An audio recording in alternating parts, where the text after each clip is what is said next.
You pledged during your campaign to keep New York City a sanctuary, a city. Do you have any concern that policy is attracting more people to the border, more people to cross the border to make that dangerous trip?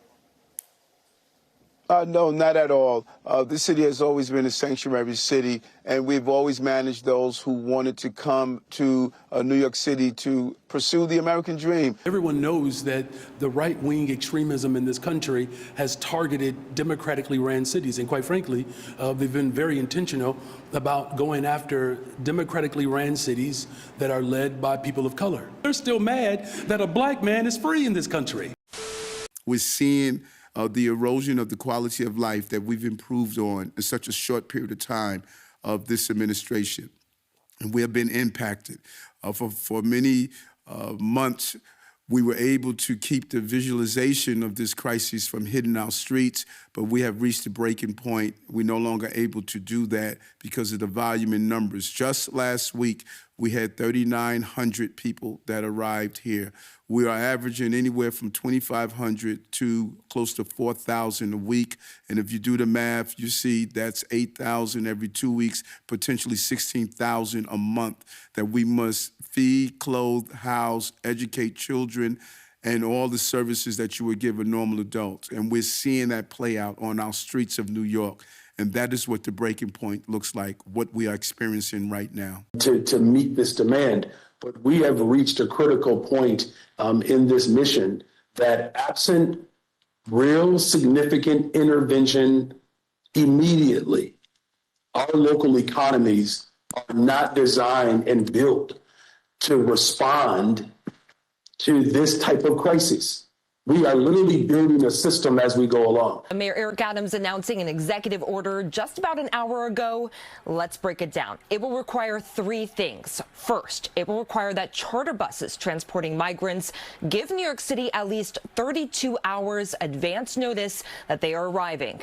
2, it will require that these charter buses arrive only between 8:30 a.m. and 12 p.m. Monday through Friday. And 3, all buses can only drop off migrants at one designated spot. Mayor Eric Adams says bus companies that fail to do so could face a Class B misdemeanor, possible fines, a lawsuit, and these buses could be impounded. This comes after 14 buses arrived from Texas in just one night last week, the highest number recorded by the arrival center. And in just the last 2 weeks, more than 7,200 migrants arrived here in the city. Also last night, migrants being flown into New York City had their flight diverted due to the fog, and so they were loaded onto buses, which arrived this morning at around 1 a.m.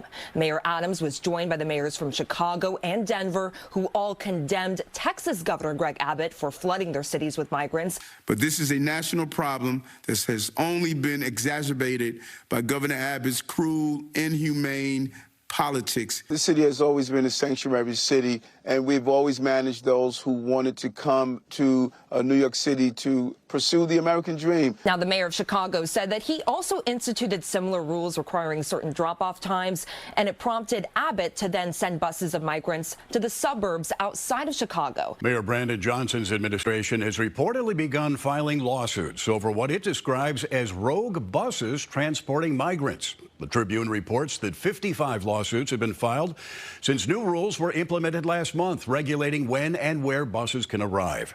The mayor's office is now seeking the ability to impound buses that don't follow those rules and fine owners up to $3,000. Thank you all. After Mayor Johnson ordered buses that don't follow protocol to be impounded and fined in the city, more and more buses are dodging the issue by doing their drop-offs in the suburbs. Over the holiday weekend, 2 buses brought 91 migrants to a Metro stop in Elmhurst. In Fox River Grove, at least 38 migrants were dropped off over the weekend and reportedly told that they were in Chicago. Police provided a warming shelter until a train arrived to the city.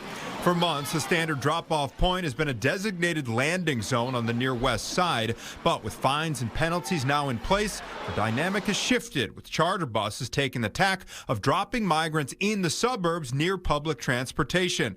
Currently, about 300 migrants are waiting to be placed in shelters in Chicago, but that is a quickly changing number, with local officials largely in the dark about where or when buses will be popping up in the suburbs. The Kane County Republican Party released a statement demanding that more municipalities pass restrictive ordinances that would make it harder for buses to make unannounced drop-offs, saying in part, this exploitation must end now. Our neighborhoods are turning into battlegrounds because of these policies. Elburn, Elgin, Aurora, all under attack without warning. Some now voicing concern that something similar would happen in the suburbs here in New York as well. Elections have consequences.